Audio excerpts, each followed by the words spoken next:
Alrighty, welcome to the 110th edition of Before the Battle, here live on YouTube. My name is Nick Baldwin of BloodyElbow.com. I'm joined as always by Jed Meshew of MMAfighting.com. Jed, how's it going? Terrible. How are you doing? You're doing terrible? Why is that? Because I just finished watching the Cleveland versus Golden State game, and it's put me in a furious rage. It was just a terrible game to watch. So there's that. But yeah, how are you doing?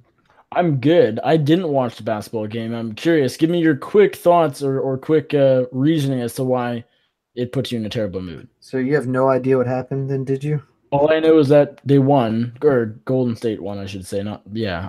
I just googled the result a few minutes Very. ago. I've been They out won or in whatever. overtime. Okay. Very brief responses. LeBron had like 50 points and played an incredible game. Uh, they were up by two with 28 seconds left. Steph Curry dribbled down the court. Kevin Love made a really dumb foul that Steph Curry finished a layup, but Kevin Love fouled him stupidly to put Golden State up by one with less than a shot clock left. Should have just let him finish the fucking layup, and then it's a tie game. Cavs have one shot to win the game with a timeout. Instead, now Golden State's up by one. The Cavs have to score. LeBron makes a great pass to George Hill, who gets fouled under the basket with 4 seconds left. George Hill makes the first one, ties up the game, misses the second one. J.R. Smith gets the rebound. The Cavs have a timeout, but instead of taking a timeout, J.R. Smith is under the impression the Cavs are winning, and so he tries to dribble out the clock. And he does, in fact, successfully dribble out the clock, but the score's fucking tied. So instead of the Cavs getting one final look with a play drawn up and 3 to 4 seconds on the shot clock, they go to overtime and get bolted in overtime. It was stupidly frustrating. J.R. Smith and Kevin Love did really dumb things in the last 30 seconds to lose the game, and the refs were really shitty down the stretch, kind of against the Cavs. So I The guess Cavs should have are you stolen. rooting for the Cavs? Of course. Of course, you're rooting Okay. for the Cavs. The Cavs should have stolen this first game as the end result, and through the fault of damn near everybody that's not named LeBron James, it didn't end up happening, and so that's super frustrating. Well, that's too bad, but I guess good for me because I'm not a basketball fan, and ultimately I don't care that Who at are you all. rooting for in the Cup? Vegas. I want Vegas to win, but Why? Why would you possibly want Vegas to win? do you? I feel like you only want the Caps to win because of Luke Thomas. No, I don't give a shit about Luke Thomas. I Okay. mean, one, I do. I appreciate Ovi.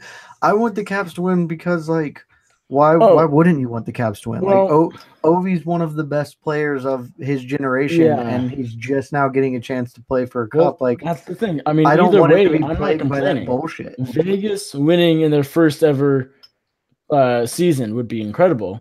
The Capitals Mm. finally winning for the first time would also be very cool. And Yeah, so, see, exactly. That's way cooler. Vegas winning in their first season is like a historical anomaly, but not. It's not that interesting. Like, it's way cooler if I don't Ovi gets the know. fucking Ovi I gets the title, then nobody can fucking Ovi gets the cup. Like, that's it. Oh, I want Ovi to get the cup so nobody can ever talk shit about him.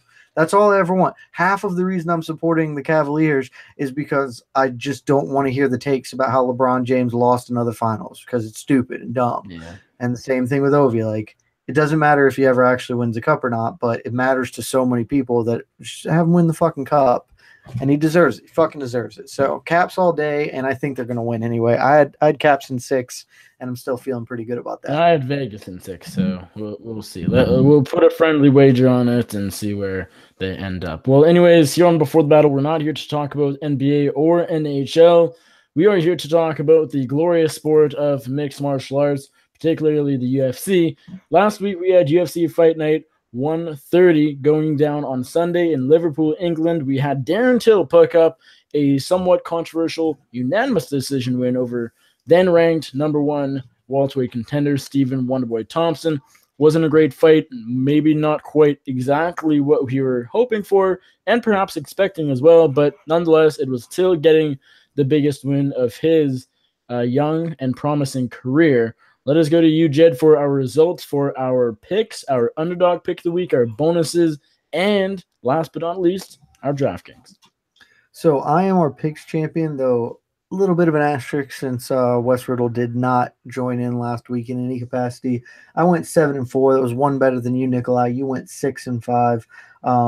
The real difference in our scorecards was Makwan Khani ended up taking a controversial win, also to be fair, but he did get his hand raised at the end, and so I take home our picks belt. As far as our bonus belt, I also take that home with me. Basically, purely on the fact, again, that Amir Khani won. He was my underdog pick of the week, and he came through. Again, a little bit of controversy. You and I both picked Thompson, who was an underdog at the time we did the show, though he closed it a favorite after that missing weight struggles happened. But Thompson arguably won the fight. Didn't actually get his hand raised, though, so your underdog pick of the week came up short. There was no fight of the night last week, obviously. 4 performance bonuses: Breeze, Silva, Stewart, and Allen, and none of us had any of that. Both you and I had Nordine Taleb. Obviously, that missed. I had Eric Spicely. Obviously, that missed. And you had Neil Magny, who had a good performance but did not get a bonus. So I guess that makes you a little bit closer than I am in that particular regard. Beyond that, our DK results. I know you won. I don't have it pulled up in front of me, and frankly, I don't care super enough to go get it. I guess I can filibuster for another brief moment because why not? I'll give you your due credit since you did, in fact, win DraftKings. Again, asterisk all around because Westfield didn't get involved. 274.5 to 245. You are the big winner last week. Nobody had a good showing as we both finished under 300 points. Nobody even close to triple digits for me. And your biggest showing was Neil Magny. Also, Stewart did turn 97 points. I had a bunch of guys who got like 60 and just wasn't able to do the damn thing. So that is everything we've got. We are up to date and ready to rock and roll. Well, this week, tomorrow actually, we went from a Sunday show later than usual to a bit earlier than usual. Tomorrow night on Friday, June the 1st. Happy June, everybody. We have UFC Fight Night 131 going down in Utica, New York, with a very fun bantamweight main event. Jimmy Altera Rivera versus Marlon Magic Moraes. Hopefully, we'll end the streak of semi-interesting main events that don't really live up to expectations. I know there weren't too many expectations for Usman Maya, but the letdown that was Till versus Wonderboy was a big bummer for me. Anyways, hopefully this will be fun. It should be, but that's what I said last week about Till Wonderboy. So you never know, but fingers are crossed for a good card all around. Let us go to the UFC Fight Pass early prelims, though, to kick things off. 6:30 p.m. Eastern, 3:30 p.m. Pacific. We kick things off in the flyweight division with one of the more interesting fights of the night. We got Jared the Monkey God Brooks taking on newcomer Jose Shorty Torres. However, this isn't just any other newcomer. This guy, he's 25-1 as an amateur. He's 7-0 undefeated. He's the Titan FC flyweight and bantamweight champion. One of the most promising prospects in the sport. Finally getting a call up to the UFC. Probably too late, but I suppose better late than never. Do you think he wins in his UFC debut against fellow prospect Brooks, or does the Monkey God spoil Jose Torres's debut? I mean, you didn't really mention it. I'm just going to throw it out there for the listeners. This week, we're going to be really short because it's late already on a Thursday, and frankly, I got other shit I got to do. So I'm not going to get too in-depth with any of this. It's going to be quick. I will tell you, Westfield did give us picks this week. He's taking Torres by decision. I like that pick. I'll be very honest. I would super want to take Jared Brooks just because that's short notice. Jared Brooks is a perfectly good fighter, like a solid prospect in his own right. And Torres coming in on short notice. He did make the weight, so that's good for him. He seems to be ready. And if this were a full training camp, Torres, no question, this dude's amazing. Just go look at his Tapology page. He has like 80 belts on top of him because he's a really talented guy.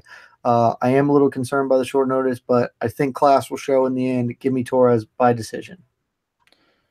I'm going to go with Jose Shorty Torres here to win his debut as well. Jared Brooks, I think, has a lot of potential. He's a pretty good wrestler, decent on the feet. Both guys are really well-rounded, and I think this fight deserves a lot more exposure than it'll get as the first fight on Fight Pass. But nonetheless, I mean, I guess it is 125 pounds, and what do you expect in this day and age from the UFC? And, Dana White, who last year said they, one time wanted to shut the division down. But I do like Shorty Torres to pick up the win here. I just think he's a bit, as crazy as this might sound, I feel like he's a bit more seasoned. I think his striking is just a bit more crisp. And he has a melon. I mean, he can take a shot for sure, and he won't go down. He's very similar to Kelvin Gastelum in a way. His boxing very good, wrestling and submissions are good as well. I just think Torres has a few more ways to win, so give me Jose Torres, but I won't say by finish. Brooks is tough as well, so Jose Torres by decision. We move on to another fight. This time at bantamweight, we got veteran Johnny Eduardo taking on newcomer Nathaniel Wood. This guy is nicknamed the Prospect for a reason. I don't know as much about Wood than I do another, highly anticipated newcomer like Jose Torres, simply because, I mean, I don't follow the UK MMA scene maybe as much as I should. But from everything I've heard, Wood has a lot of potential. Does he get the job done here against the Brazilian in Johnny Eduardo? Your Can you hear me mic. now? Can you Yes, hear I me now? can. Yeah. Okay. I thought I maybe had an issue. Yeah, give me Wood here. I mean, the dude. If you like you said, you haven't followed him much, give him a check. Cage Warriors was incredibly successful over there. Probably the top guy coming out of that whole nation state, whatever the UK is. It's not like one nation, but whatever the UK is. I'm not actually entirely sure how that whole island area works. If I'm being honest, that's on me. I should be better about that. But yeah, he is a sensational bantamweight. Dude can bang, and Johnny Eduardo gets stopped, so I think he's going to get a finish here. I don't know in what round. I'll say 2, and our boy Wes Riddle also has Wood. He's got a first round TKO. Yeah, give me a Nathaniel Wood. I think Johnny Eduardo, his better days are behind him. Again, I don't know as much as I should again about the prospect, but I believe in the hype. Give me Nathaniel Wood by stoppage. I'll say the second round. Next up on Fight Pass, the last Fight Pass early prelim, we got strawweights Jessica Jag Aguilar taking on Jody Escobar. Who do you like in this one? I think you got to go Jessica Aguilar. I know she has had a rough go of it in the UFC. At one point in time, she was the the uh, the top strawweight in the world. Before the UFC kind of adopted the weight class and all that stuff, but still, she was the top. She's a woman who can fight, and she's had rough matchings. Like Claudia Gadelha was always going to beat her, and Courtney Casey has kind of announced herself as this like very solid fighter by virtue of her athleticism that Jessica Aguilar doesn't have. Jody Escobar, that's not really nearly as big of an issue here. And just I think the wrestling advantage for Aguilar is going to be enough to seal the deal here. Give me Jag by decision. Our boy Wes Riddle has a split decision, but he is siding with Aguilar. Yeah, I like Aguilar here as well. I don't have much of a reasoning, but considering we have a lot of fights to talk about, I'm just gonna say Jessica Aguilar by decision. I think she has a few more tools, ways to win here, and I think she'll get the job done against Jody Escobar by decision. Moving on to the FS1 prelims, they kick off at 8 p.m. Eastern, 5 p.m. Pacific. We kick things off in the lightweight division with Desmond, the Predator Green, and veteran Gleison Tebow.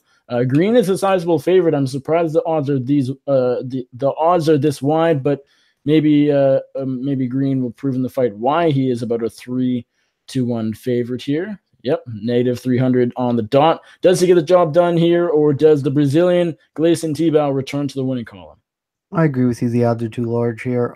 Just because, frankly, Des Green doesn't ever deserve to have those odds. But I think that they are this far because Gleison Tebow, he has not looked good recently. His last showing, I know Islam Makhachev is a good fighter, but he got bolted really early there, and Makhachev has not been so good as to make you think that that's a thing that should happen. So there's a lot of concerns. I'm assuming that what's going on here is that there are a lot of concerns that maybe Tebow's time is done, which would make sense. I mean, he is 35, 36, something like that. Definitely older. He's always been enormous for the division, and the older you get, the harder things like cuts are, and those things wear on you over time. Is basically, can Tebow get takedowns? I think he probably can, actually. And so then it becomes an interesting situation here. Is Desmond Green is not a great defender of takedowns, and we've seen in his last couple of fights that he can be exploited in those regards. Michel Prazeres took him down a bunch. Rustam Kabalov took him down a bunch. Both of those guys are pretty solid takedown artists, but the same way, Gleison Tebow can do the same thing. I will say that Wes Riddle has taken Green by decision, and I think I'm honestly going to go the other way. I do feel a little bit of the same concerns on T-Bow that he might be over the hill here, but and Green's improving.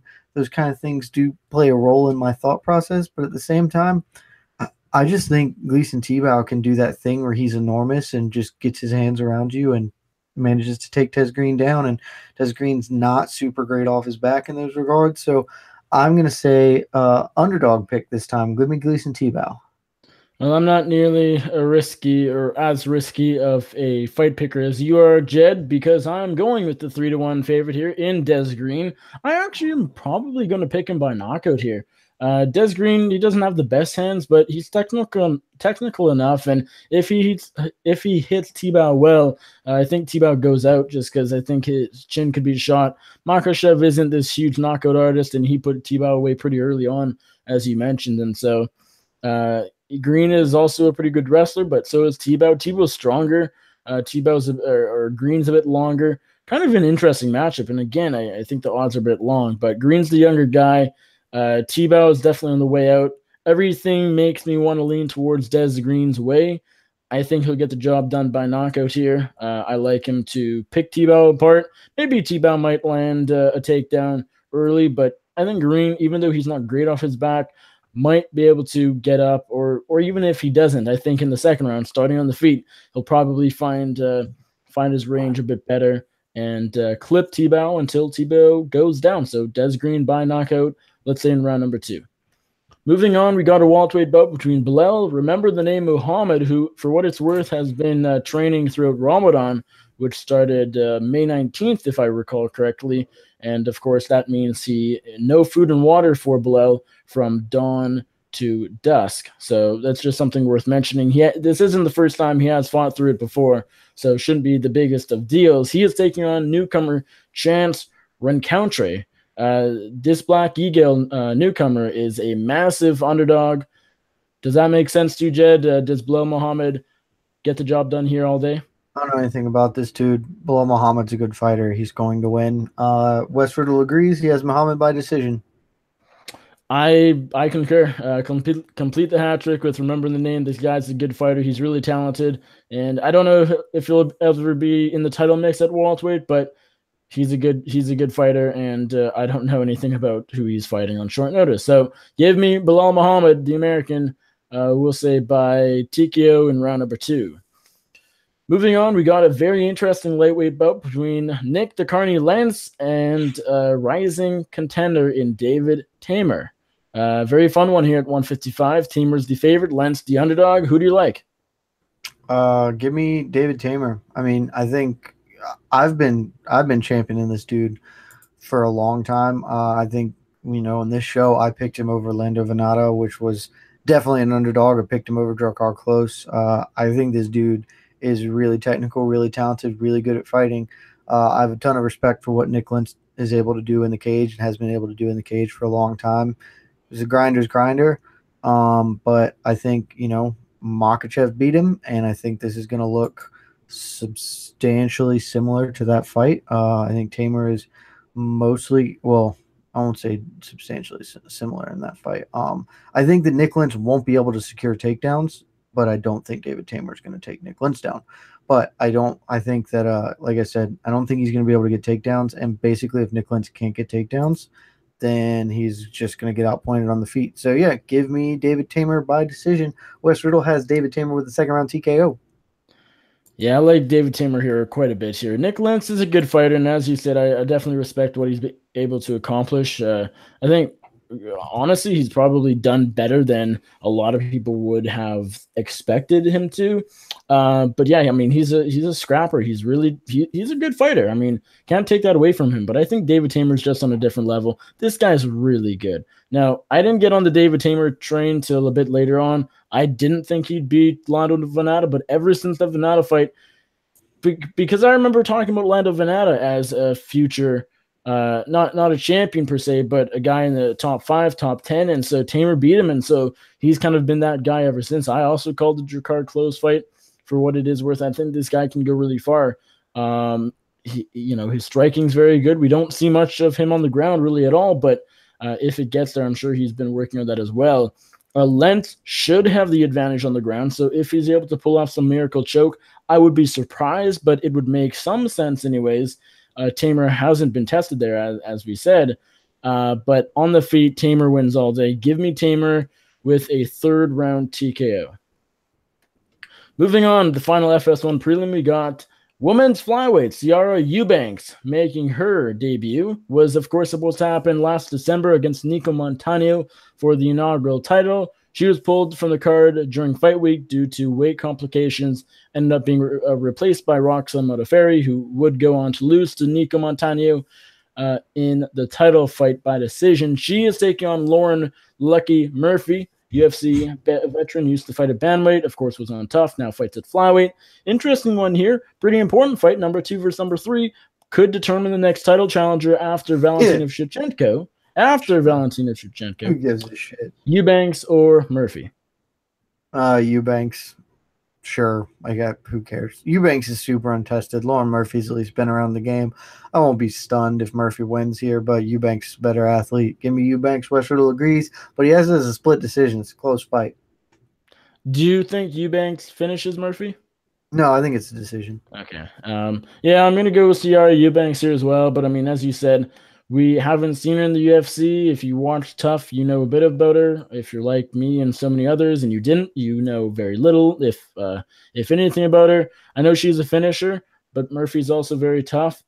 I'm going to favor Eubanks in this fight. I think she has some potential, but yeah, I mean, I am not sure she, knocks Murphy out or taps her out. I'll go Eubanks by decision too, but yeah, that's pretty much all I got. Moving on to the FS1 main card, it kicks off at the wonderful time of 10 p.m. Eastern, 7 p.m. Pacific. We got a light heavyweight bout between John Vellante and smiling Sam Alvey. This could be a quick knockout or could just be a bore fest. What will it be, and who will take the win? My gut reaction says that Sam Alvey's going to knock John Vellante out. Just because John Vellante likes to throw a lot of strikes and Sam Alvey is a counterpuncher. If John Vellante doesn't attack, Sam Alvey will stare at him. He can't do anything other than counterpunch. But if he does, Alvey hits hard, I think, moving up, because this is a 205 fight, right? Yeah. Yeah. I think moving up will help Sam Alvey in a lot of ways. I think this is kind of the perfect fight to do it. It's the fight, if I'm not mistaken, Alvey called out John Vellante after his win against Prachnio, and I think that was a perfect call out. Like, I think he knew a guy who would be a good 205 fight for him, could make some fireworks happen, and would fight in a style that gives Alvey a good chance to get a win here. I'm taking Sam Alvey by knockout, and our boy Wes Riddle has a second round TKO for Alvey as well. Who I assume is the favorite. Let's find out. Last time I checked, it was close to even. Yeah, that's the favorite. Yeah, minus 140. Sam Alvey at minus 140 is what I'm seeing. Are you taking Vellante? Yeah, I am. I'm gonna go with the underdog. I think. Look at you, an underdog pick. I didn't even know this happened. First underdog pick of the card. It is your first underdog pick of the card. Give me Jean Vellante. Now, I'm not confident, and I don't think anybody should be.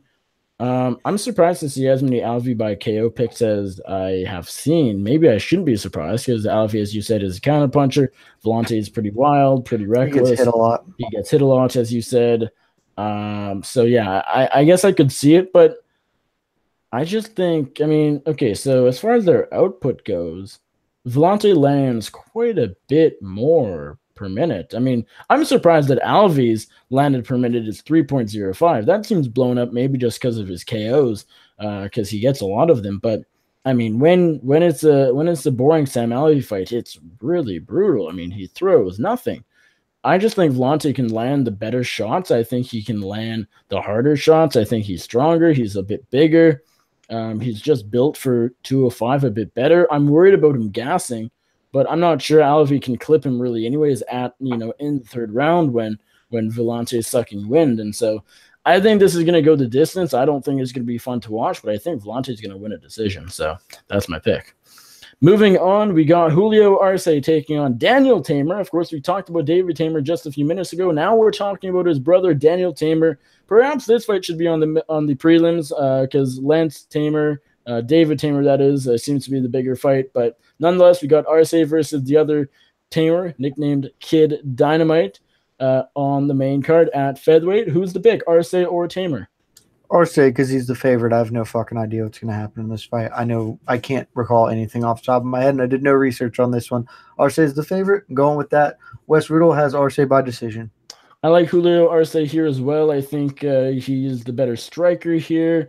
Tamer, he lost his debut. Arce won his debut, so kind of a weird pairing, I guess you could say. But yeah, I mean, Daniel Tamer showed quite a few good things in his debut, but he is quite a bit kind of reckless. He got tired, and so I mean, he's definitely not as good as David Tamer. Far from it. David's the better Tamer than Daniel. Arce, I was impressed with his debut over Dan Ige a few months back. I think, yeah, I just think he has a few more ways to win. Tamer's probably the better grappler, but so if it goes to the ground, he'll he might lock something up, but I think Arce has enough defense on the ground to avoid that and just opponent him on the feet. So give me Arce by decision.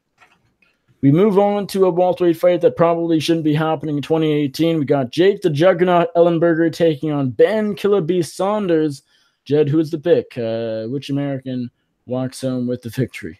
We have dissension. Wes Riddle is taking Jake Ellenberger with the second round TKO. I'm taking Ben Saunders. I think the last time we talked about Ben Saunders, I went on this long diatribe about how I think he's washed, and was going to lose. It would have been before the Joban fight. Yeah, and I was going to lose to Alan Jabon because he's been washed for like 5 years, but somehow like no one's noticed it.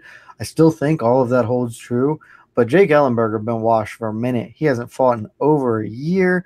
His one good win in the last like decade, it feels like, was Matt Brown, and that was a fight that he was kind of losing, except for he managed to pull it out because Matt Brown's guts are super soft.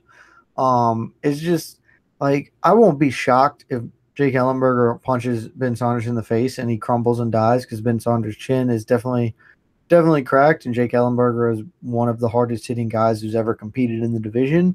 But seems more likely to me that Jake Ellenberger is going to not pull the trigger like he has done for a majority of his career at this point, it seems like.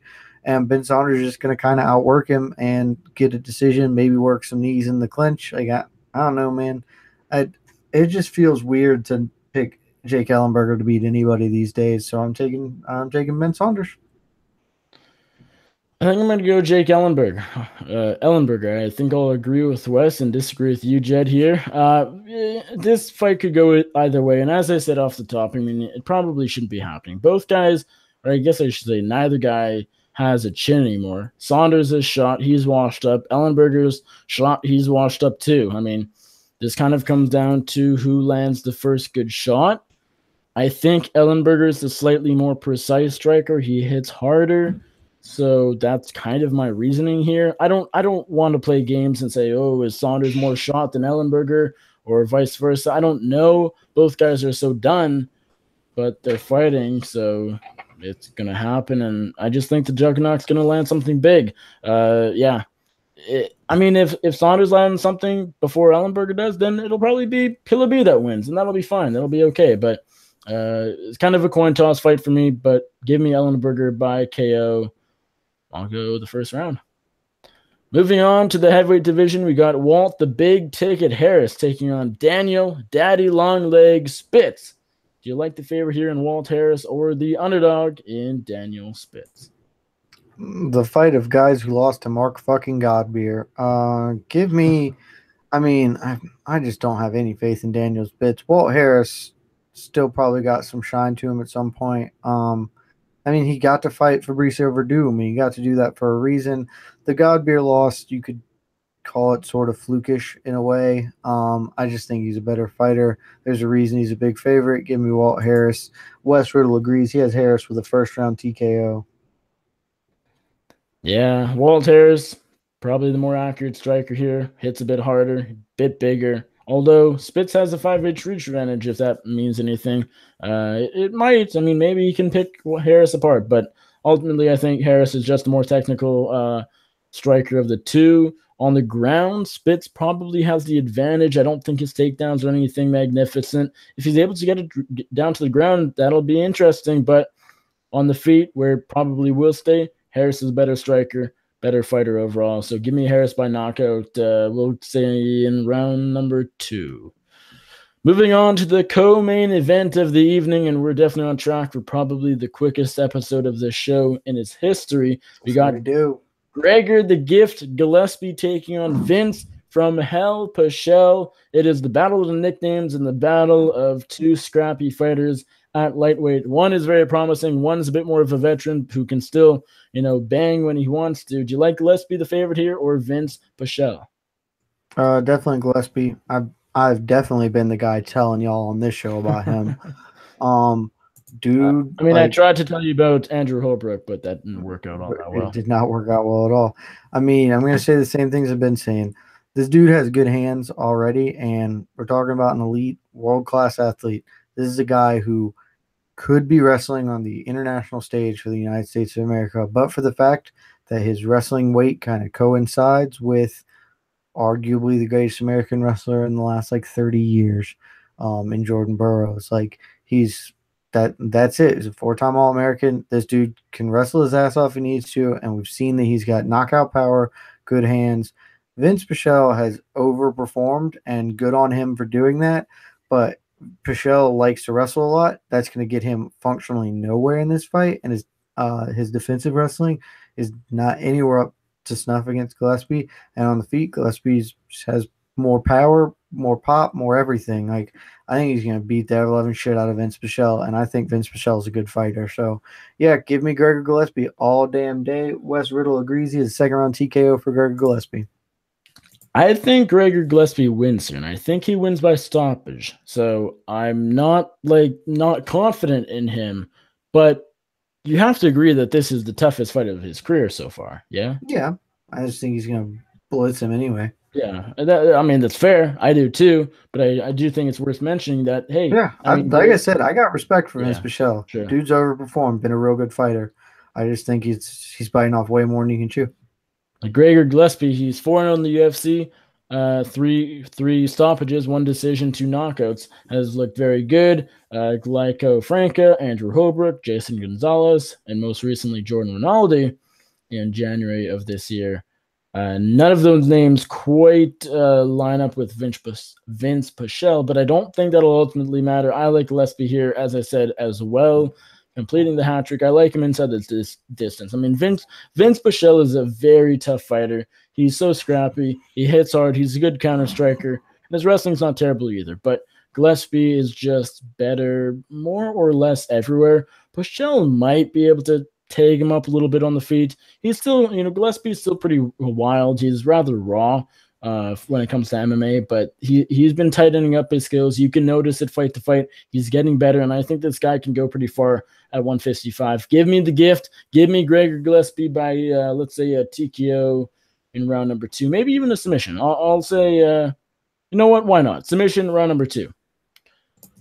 All right, main event time. We got bantamweight contenders Jimmy Rivera and Marlon Moraes both looking for a crack at UFC gold against the champion TJ Dillashaw, or perhaps Cody Garbrandt if he avenges his November loss to his former teammate. Do you like El Terror or Magic here, Jed? Give me Jimmy Rivera. I think he's a really good fighter. I think he already deserves the title shot, and a win here cements it. No disrespect to Marlon Moraes, who's a pretty good fighter. That KO of Aljamain Sterling was sensational. He lost to John Dodson. I know he got his hand raised. He fucking lost the fight, and he lost to Hafa Sunsao. No shame. Those guys are really, really good bantamweights, but I think Jimmy Rivera is just – I think Jimmy Rivera might be the most underrated fighter in the game at this point. He is never going to blow your socks off, but I think he's just very, very good at what he does, and what he does is enough to keep getting his hand raised. He'll lose in his title shot, but he deserves his day in court, and to get to go there and have himself tested against the winner of that fight. So we'll see what happens, how it breaks down. I like Jimmy Rivera just to be a little sharper, a lot more volume. Marlon Moraes has the power advantage, but I just think We haven't really seen Jimmy Rivera get in a lot of trouble with that. He fought Thomas Almeida. Thomas Almeida is a hitter. Pedro Munoz can hit, and we haven't seen him struggle with that. I think he's just gonna kind of workmanlike performance, outpointing Marlon Moraes on the feet over 5 rounds. I am taking Rivera by UD. Wes Riddle disagrees. He's got Moraes by UD. So why don't you decide who is? I think that was Wes's only underdog pick was Moraes. So you get to delineate who is right, who is wrong. Bring us home. Well, last time I had to split, leave one of you guys out on the island and join one of you on the mainland. It was Wes, I believe, for the Ellenberger pick. But now I am with you on the mainland, Jed. Wes is all on the island by himself. I like Jimmy Rivera here as well. A few reasons for it. I mean, I think as far as the main areas of mixed martial arts, I think Rivera has more ways to win. And I know I've said it a lot, but I really mean it in this fight particularly. I think Rivera's a better wrestler. I think on the feet, it's very even. Moraes has the power advantage, but Rivera throws pretty heavy leather in every shot. We don't see, I mean, we kind of do. He's been a bit more stay back, take his time, be a bit more technical as his career has gone on, but it's a lot of just every shot's pretty hard, but not, there's no, I don't know. It's hard to explain, but he throws power in every shot, but I think Moraes, his hardest shot is harder than Rivera's hardest shot, if that makes sense. But I mean, Rivera does land more. He does throw more. And so I think that's definitely something worth mentioning. If they want to take it to the ground, which I don't necessarily anticipate, but you have to think about it anyways. You have to consider it. I think Rivera, again, has the wrestling advantage. I think he could put Moraes on his back. I'm not sure if Moraes could put Rivera on his back. And I don't know how much, even if he could take Rivera down, I don't know how much that would do for him. We have seen Marlon Moraes lose. We haven't seen Jimmy Rivera lose since his pro debut or second pro fight. So at this point in time, I mean, we haven't seen this Jimmy Rivera lose. And I don't know what it'll take to beat the guy. I mean, he is very underrated because he seems not like a regular guy. He definitely seems like you can tell he's a talented fighter, but he's better than he looks, I think. And in my opinion, anyways, the guy has a chin. He's super tough. He's scrappy, but still technical. I think this guy can go very far. I mean, he already has. He's number 4 in the division. Probably will get a title shot over the winner of Dillashaw Garbrandt. I know Rafael Sanso might disagree, but at this point in time, what will it take for Sanso to get a title shot? I don't know. Yeah, give me Altair by decision. I think it'll be a really fun fight. I think Moraes can put up a really, really heck of a fight, but ultimately I think he falls short. Rivera with the volume, and yeah, I just think he'll be able to outbox Moraes over the course of 25 minutes. It will be interesting. One last note, seeing both go 5 rounds. Rivera has in the past, hasn't been since 2010 or 2011. Moraes, his last 5-round fight was a few years ago in a WSOF title defense, and so we'll see how the cardio holds up on both sides. We're not really sure what to expect, but Rivera by decision is my pick. That does it for the card. Let's move on to our bonuses. Jed, give us yours and Wes's. Wes Riddle has Rivera Moraes as your fight of the night. Gillespie and Tamer and I'm going to go ahead and assume that that's the Tamer he's picking to win here. David Tamer, not Daniel. That would make some sense. Yep. Yeah. Are his performance of the night winners. His only underdog was Moraes, so that's going to be his underdog pick. I had picked 2 underdogs. I picked T-Bow and Saunders. I'm going with Saunders as my underdog pick of the week, just because I don't know, because it feels better to fade Jake Ellenberger than Des Green, I guess. My performance bonuses, Alvey and Wood. I think both of them are going to get knockouts, and I think fight of the night is the easy call, Rivera Moraes. Yeah, fight of the night. Sorry to keep it boring, but I got to go Rivera Moraes. There's no other good answer here. My performances, I'm predicting a lot of finishes here. So, I mean, I guess I could go Gillespie and Harris just because they're the highest 2 fights I see being finishes. I'm not going to do that. I will give one to Gregor Gillespie, but the other I think will go to Joe Ellenberger. But hey, who were they?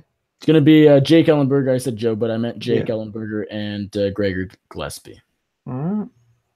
And then DraftKings brings us home, son. underdog pick of the week has to be John Vellante, by the way. I didn't say it, but he's my only Yeah, I already had him down. underdog. DraftKings, I'll kick things off. My team goes like this. I don't mind it. Not going to lie. I think it's pretty good. Jimmy Rivera at 8,200. He's pretty cheap. Both main event fighters are pretty cheap, so you probably want who you have winning on your team. I got Jake Ellenberger with a knockout of Ben Saunders. I got Jose Torres winning his debut. I got Ciara Eubanks. I don't love that pick at 8,400. I have 200 to spare. Maybe I can find something different, but I think there's a chance she's able to finish Murphy. If not, still should be able to rack up some points anyways. I got the biggest favorite on the card, or on my team, I should say, Nathaniel Wood. And then that means I have to wrap things up with a major underdog. It's going to be Vince Bichelle. I think he's going to give Gillespie the most trouble Gillespie's ever had. I don't know how much that will really be, but hey, he's 6,700. He might be able to make it a fight. Might be able to even at 40 points. I'm not going to complain if Bichelle gets 40. So that's my team. I am going very, very different from you. We share Rivera and Wood, and that's it. So I'm taking Jimmy Rivera. Always have a main event fighter. And he's the one I'm picking. Nathaniel Wood, I think he's going to show out. My other big favorite on the card, I'm taking Walt Harris. Just it's a heavyweight fight. You should probably put heavyweights on your team. They usually turn in KOs. And then Sam Alvey is a moderate favorite, 8,500. Like I said, I just think he's going to knock out Jean Vellante, who's going to put his chin up there to get hit. And Sam Alvey's a good counter striker. And then I've the two underdogs I picked round out my team, Ben Saunders and Gleason Tebow. I picked them. They cost less money than other people, so that makes my team easy enough. We don't have a DraftKings team for Wes Riddle, so I can't tell anybody that. But that does conclude our analysis here, son. All right. Well, episode 110, the UFC Utica edition of Before the Battle is in the books. Thank you all for watching. We really appreciate it, especially this late in the evening. Go give us a big thumbs up if you enjoyed the show down there, and subscribe to my channel, the MMA Circus, down there if you haven't already. Any feedback for the show or any other work I or Wes do, drop a message in the comment section down below, and I will reply to you if need be. Jed, remind everybody where they can find you on social media and any other plugs you got. Follow me on Twitter, Jed K. Meshew. Follow my writing, MMAfighting.com. There you go. You guys can find me on the Twitter at Nick Baldwin MMA. You can find all of my writing over at bloodyelbow.com. I published, I think, 5 articles today. So go check all of those out, including a longer interview piece with Jose Shorty Torres, who, of course, debuts this weekend.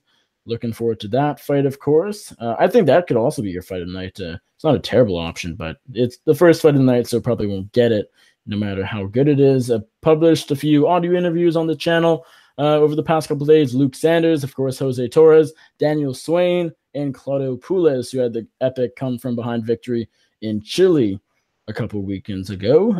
I think that's pretty much it. For Jed Meshew, I'm Nick Baldwin, and enjoy the fights tomorrow night on Friday. You're forgetting something, Jed. Love you guys.